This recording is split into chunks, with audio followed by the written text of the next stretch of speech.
Jordan Schultz reported on a Bleacher Report live stream that he believes that Dak Prescott is going to get $60 million in extensions. And also, he might reset the quarterback market because of that deal. I said earlier, do I believe he deserves that 60 M's or do I think he's going to get it? I don't know. And that we were going to talk about it. So guess what we're going to do? We're going to talk about it, and we're going to see if Dak Prescott really deserves that $60 million contract extension or if he deserves more like 45 or 50 mil. All that and more on the new episode of West Side Sports with your boy, West Side Izzy P, Izzy Phantasmo. Let's get to it. Let me know the same. I'm a Texas boy, but I'm from Eden. J-Man, where that boy got in? Shout out to Bryce. Yo, what is going on? It's your boy, West Side Izzy P, Izzy Phantasmo. You are locked into a brand new episode of West Side Sports. Hope everybody is doing good. And I don't know if you noticed, but I got something a little bit different on today. Got the patch on me and everything. I don't know if you could tell, but we are officially in baseball season. We are in spring training right now, and because of what we're going to be talking about, I had to break out a good old Texas Rangers out here. I had to bring it out. So I'm feeling good. I'm feeling good. I feel fresh. I feel rejuvenated. My energy levels are high. There's been a lot of traction, a lot of eyes on the channel, which I really, really do appreciate a lot of y'all that have been tuning in, whether it be the shorts or the videos. I really do appreciate you guys tuning in and watching and just communicating and just, being a part of, building the channel. And also, I got to talk with y'all real quick before we get into this video. I noticed a lot of y'all been popping off some jokes. Y'all got some comments about this, about my eye. Let's go ahead and get one thing straight. I don't mind the jokes. I don't mind the comments. Just make sure they're funny, because I need a good laugh from that. I need a good laugh. And some of y'all are very creative with your comments. Make sure they funny enough for me to laugh at, or they out of here. Just keep that in mind, right? But with all that being said, while we're at it, I would appreciate if you guys continually just support the channel, whether it be by liking the content, subscribing, commenting, all that. Just keep adding to the channel. Let's build up and let's make something beautiful out of this, man. This is an organic thing that we are building up. So this just doesn't happen with me putting in the content. This happens with you guys liking it, sharing it, and just being you. Let's get the algorithm working in our favor. It's all on y'all. And hey, we're going to make something beautiful happen. But with all that being said, Dak Prescott, Dakota Prescott, the Dallas Cowboys. This man right here has been a consistent quarterback. Now, a few videos earlier, I said that Kirk Cousins was the most consistent quarterback for the Minnesota Vikings and that he's been the blueprint of what a consistent quarterback looks like. Dakota Prescott, or Dak Prescott, however you want to call him, he's been consistent too. Ever since he came into the league in 2016 all the way till 2023, regular season statistics show that he has been as consistent as possible. Granted, he averages about 25, 26 touchdowns per season, with a couple of seasons where he's thrown for 30 or plus touchdowns. And also, he throws for 10 or less interceptions. 2022, he threw for more interceptions, but we're going to get into that as well. Regular season-wise, Dak Prescott has been phenomenal. About 3,600 yards passing, averaging about 25, 26 touchdowns. His completion percentage is usually around 65 to 66%. He's averaging a rating of about 80 plus, going on to a 90. Like, dude has been up there. He's shown that he can play ball. But what's really been the knock for him is his postseason play. And with the discussion of Dak Prescott being eligible for a contract extension and Jordan Schultz putting it out there that he thinks that Dak Prescott could get $60 million on his next contract extension, there's a lot to discuss. And I got the stats and the facts to back up what I want to talk about. So let's get into it. Now, I'm not going to be pulling up his entire statistical career with Dallas. That's like 8 seasons long. And he's only been in the postseason 5 times. So I'm going to bring you all 5 seasons that he's made the postseason. And then from there, we'll go ahead and discuss if we think or if I think that Dak Prescott deserves that $60 million. Or if I think he deserves a little bit less than that and make it somewhat friendly. Because dude deserves to get his bag. Let's get one thing clear. Dak Prescott, he deserves to get that bag. Just how much does he deserve to get? Let's jump right into it. So the way I'm going to break it down is, like I said, he's been in the postseason 5 times. So how I'm going to do it, I got all 5 seasons that he's been in the postseason. I'm going to run through his statistics in the regular season, and then I'm going to run through his statistics in the postseason. And then from there, we'll talk about it. Let's get to it. So 2016, let's go ahead and jump into it. 2016, he played all 16 games. So this was his rookie season. Dak Prescott threw for 3,667 yards passing, had 23 touchdowns and just 4 interceptions. He had a 67.8 completion percentage, a 104.9 rating, and a 77.6 QBR. That's one hell of a rookie start, a rookie season, if you ask me. I mean, the rookie season that I'm thinking of that could rival that is C.J. Stroud. And we'll talk about C.J. Stroud in another video. But when you think of rookie debuts, that's the type of season that you want to have right there. 23, 25 touchdowns, less than 10 interceptions in your first season, and you're throwing for almost 4,000 yards already? Dude, like, that right there screams to me franchise quarterback off the rip. And now, 2016, like I said, he made the postseason 5 times. He made the postseason in his rookie season. He only played 1 game, though. He threw for 302 yards, had 3 touchdowns in the game to just 1 interception, had a 63.2 completion percentage, 103.2 rating, and a 73.6 QBR. Like I said, phenomenal rookie season. Phenomenal rookie season. Jump a year or 2 ahead to 2018. He played another 16 games.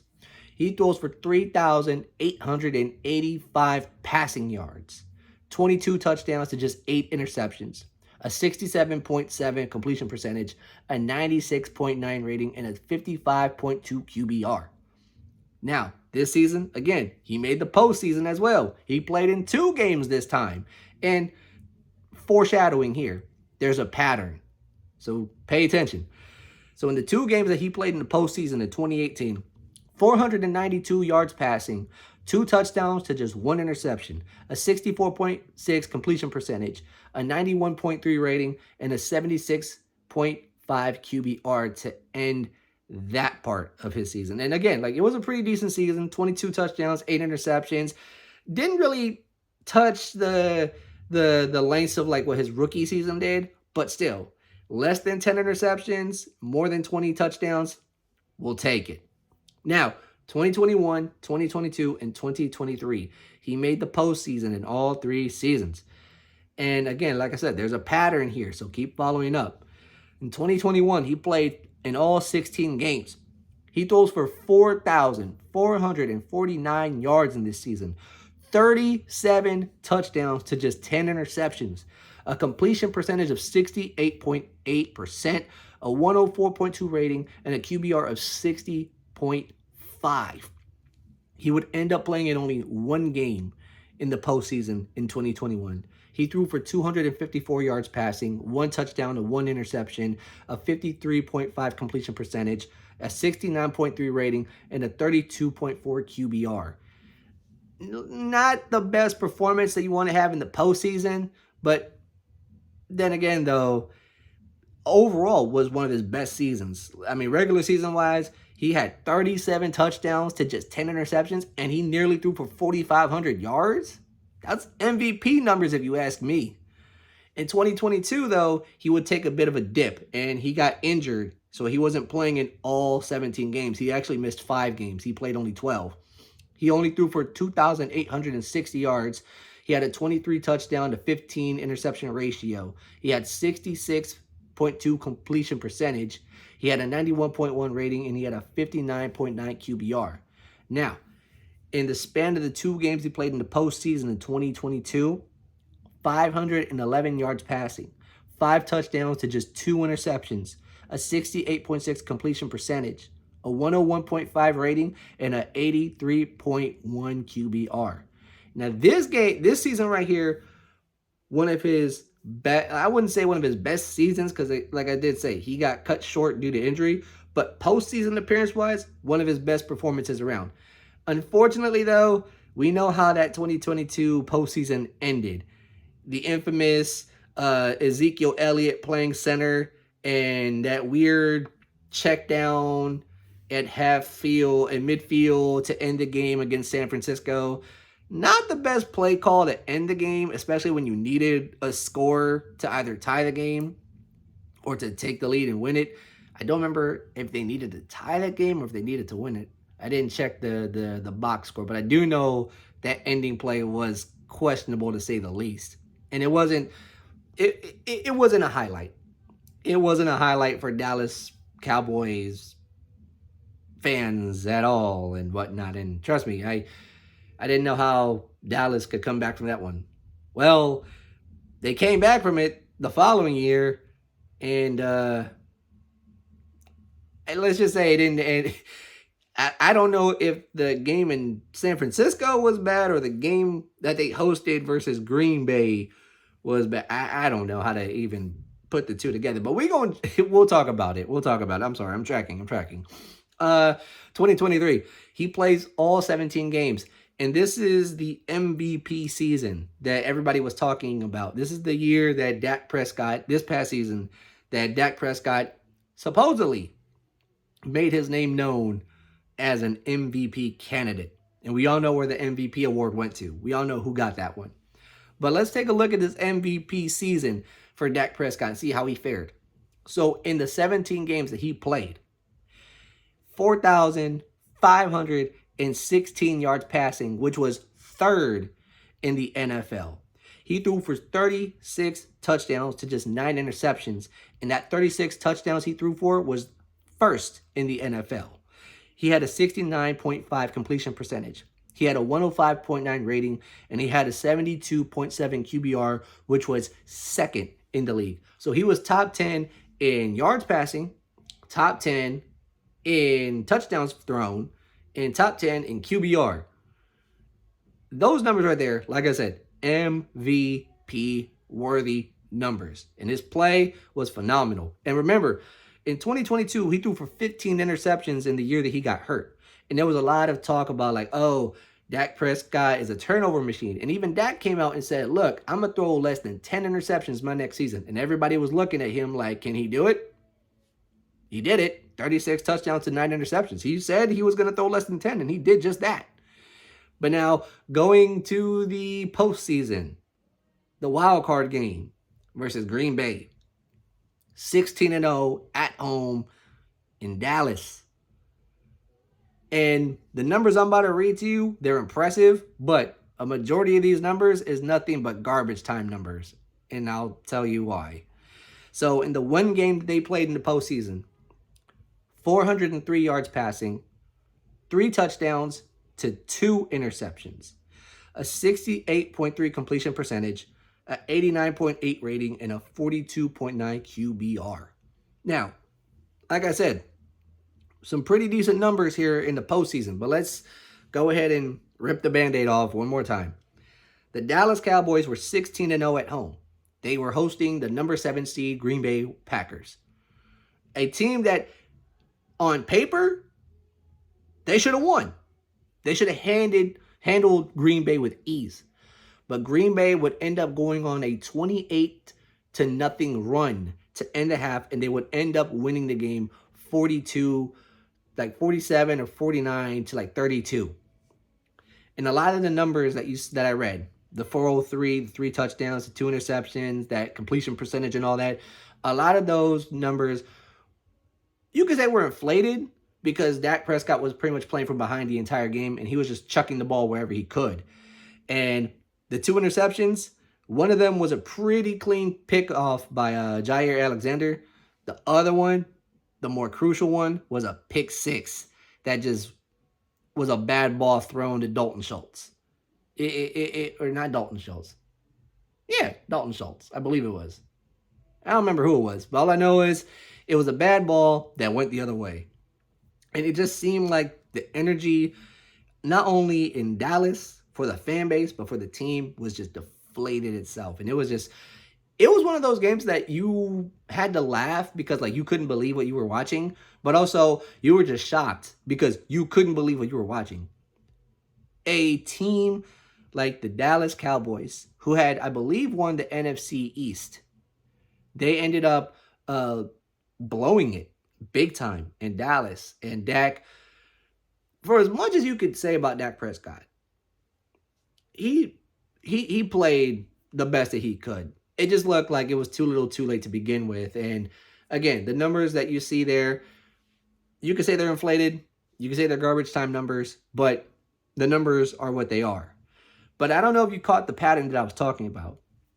For each year that they made the postseason, he only played one game. He played one game in one postseason, and then 2 games the next, and then 1 game, and then 2 games in one. So if this pattern is consistent, and Dak Prescott is going to be playing in another postseason with Dallas, could he play more than just 1 game? Maybe 2? Who knows? Maybe he'll get over the illustrious hump and make an NFC Championship appearance. And that's where we're going to go ahead and just discuss this entire contract extension, because a lot of these games that you're looking at postseason-wise are either wild card games or divisional games. He's never sniffed an NFC Championship appearance. And with the discussion of Dak Prescott and his contract extension, we all knew that Dak Prescott got that big-time contract of like over $100 million in like a 4-year period. And a lot of people were looking at that deal as if like it was an overpay. Like the Dallas Cowboys may have jumped the gun and overpaid Dak Prescott on that deal. And, I mean, Dak has played up to par for the most part. He has provided nothing but consistent play. Regular season-wise, his numbers are through the roof. Like I said, he's averaging about 35 to 3,600 yards passing. He's had like 25 to 26 touchdowns. He has less than 10 interceptions per season. His completion percentage around 67 to 68%. His quarterback rating will always be between 70, will be between the 60 to 65, 70 range. He's going to be one of those quarterbacks that you can count on to get you into the dance. The question is, can he get you further into the dance or even into the big game itself? And if I'm the Dallas Cowboys, I'm looking at this contract extension and I'm asking the question, if we put this money on Dak Prescott, if we put this money where we say we're going to put it, are we sure? Can we guarantee that Dak Prescott is going to lead this team into a Super Bowl season? The Dallas Cowboys have been close. They have been really close. It's always just been 1 or 2 things that have kept them back from making a Super Bowl run. 2023 could have been, should have been the year that they really made that move. But they didn't. They fumbled the ball literally at home in the wild card game. And now the question remains, with the NFC we can all guarantee it's not a strong conference. I mean, we have San Francisco, Philadelphia, got Dallas, possibly the Rams, Tampa. If they get everything situated on their side, they could be a smooth contender to go after. Seattle, maybe. Green Bay, the up-and-coming Green Bay Packers, the Detroit Lions. So they're not as strong as a conference like the AFC is, but they have competition that's starting to make a name for themselves. And if Dallas really wants to see themselves as a Super Bowl contending team to a point where like people look at Dallas and they see them as championship pedigree, then it all starts with the quarterback. And you have to wonder, what's going to be the move with Dak Prescott? Does Jordan Schultz have an idea? Does he really believe that Dak Prescott is going to get that $60 million contract extension? He surely does believe it. Do I think so? The numbers say, yeah, he can get that. The numbers show that, yeah, he can get that $60 million extension. It's in his hands. He can play it however he wants to and get the money that he feels he's rightfully deserved. But realistically, do I really believe that Dak Prescott is going to get that $60 million for a contract extension? I don't think so. Let's keep it a buck. You got a lot of guys you got to pay. CeeDee Lamb and Micah Parsons, just two up the top, two of your big-time playmakers, along with Dak Prescott, that you got to be ready to pay up. So if I'm looking at Dallas and I'm looking at Dak Prescott and I'm looking to see how much I'm going to be paying him, I'm looking to pay him at least 45 to 50 million, at least. The most I'll probably give is like a 48.5 mil, because you got to understand, you got guys on not only the offensive side of the ball, but also on the defensive side of the ball that you got to put money to as well. And if Dallas really wants to see themselves as a contender moving forward in the league, they got to make sure they put this money and spread it around the best way possible. Granted, the NFL salary cap went up to $255.4 million. So that could help Dallas in the long run. But still, you want to make sure you spread that money out evenly. And you want to make sure that everybody's getting fed properly.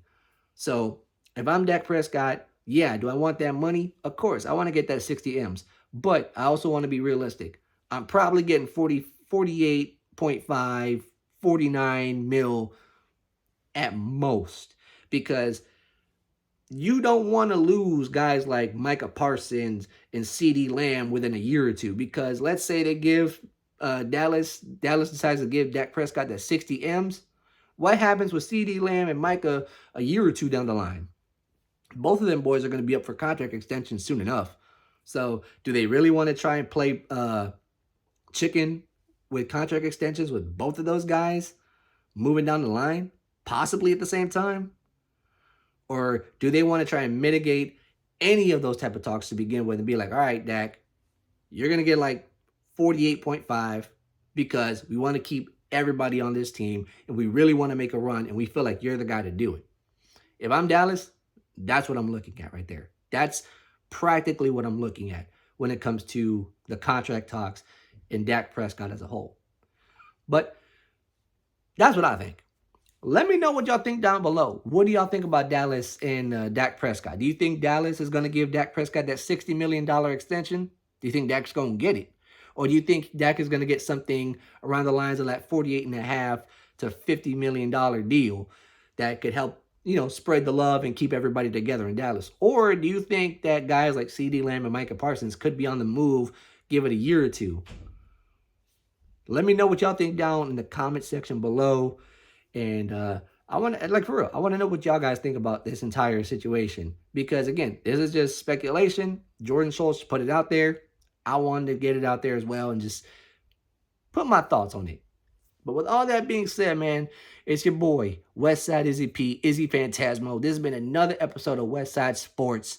Hey, do me a favor, like I've always said, hit the like button, hit that comment section down below. Let me know what y'all think. And also hit the subscribe button as well if you like what you're seeing on here. The shorts, the videos, they're all going to be coming out. I'm going to be covering a lot of free agency rumors, a lot of free agency news. And then once we get down to the draft, then I'll start covering some of the big-time names like Caleb Williams and Drake May and Michael Penix Jr. I'll cover some of those guys as well. And maybe we'll get some more information about them boys. And who knows, maybe one of those guys will come out your way or come to a lucky team soon. So with all that being said, it's your boy, Westside Izzy P, Westside Sports. You know the vibes. I'll be making another video soon. You know what I'm saying? I'll catch y'all later, man. No, I can't go back. Tryna live my old ways. You can keep that back.